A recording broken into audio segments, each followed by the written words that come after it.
যে ভোট গ্রহণটা যেভাবে হয়েছে, ভোট গণনাটা তার সম্পূর্ণ উল্টোভাবে হয়েছে এবং সেখানেই আগামীর বাংলাদেশের ভাগ্য এবং মানুষের জনরায়ের প্রতি চরমভাবে শ্রদ্ধা প্রদর্শন করা হয়েছে, অসম্মান করা হয়েছে। আমরা অত্যন্ত দ্ব্যর্থহীন ভাষায় বলতে চাই, জুলাই বিপ্লবের চেতনাকে যদি ধ্বংস করার চেষ্টা করা হয় তাহলে সেখানে আমরা আনকম্প্রোমাইজ থাকব। আমরা কোনো নমনীয়তা এবং কোনো ধরনের কম্প্রোমাইজ জুলাই বিপ্লবের চেতনার ক্ষেত্রে আমরা করতে পারবো না। কাজেই সকল মহলকে আমরা সেই বিষয়ে আমরা স্পষ্ট বার্তা দিতে চাচ্ছি। তারপরে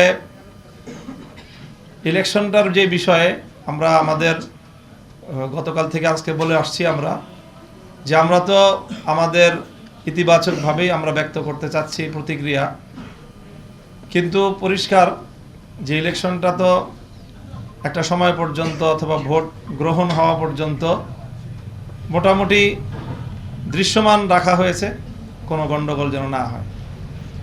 কিন্তু ভোট গণনা শুরু হওয়ার পর থেকেই আমাদের কাছে একেবারেই দিবালোকের ন্যায় স্পষ্ট যে ভোট গ্রহণটা যেভাবে হয়েছে, ভোট গণনাটা তার সম্পূর্ণ উল্টোভাবে হয়েছে এবং সেখানেই আগামীর বাংলাদেশের ভাগ্য এবং মানুষের জনরায়ের প্রতি চরমভাবে অশ্রদ্ধা প্রদর্শন করা হয়েছে, অসম্মান করা হয়েছে। এটা যারা করেছেন বাংলাদেশের কাছে তাদেরকে দায়ী থাকতে হবে ইনশাল্লাহ। এবং ইতিহাস বারবার ফিরে আসে, বাংলাদেশের মানুষ তাদের এই ব্যালটের অধিকার অবশ্যই তারা উদ্ধার করে ছাড়বে ইনশাল্লাহ, সেই প্রত্যয় আমরা ব্যক্ত করছি।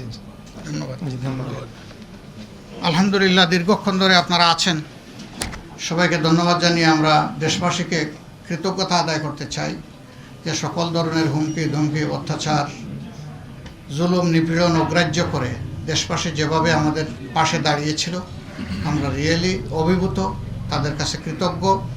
এবং দেশবাসী আপনারা যেহেতু আমাদের পাশে দাঁড়িয়েছেন দেশের স্বার্থে, জনগণের স্বার্থে, আমরা আবার অঙ্গীকার ব্যক্ত করছি আমরা খুবই দৃঢ়ভাবে আপনাদের সাথে থাকব এবং আপনাদের কোনো অধিকারের সাথে আমরা কম্প্রোমাইজ করব না।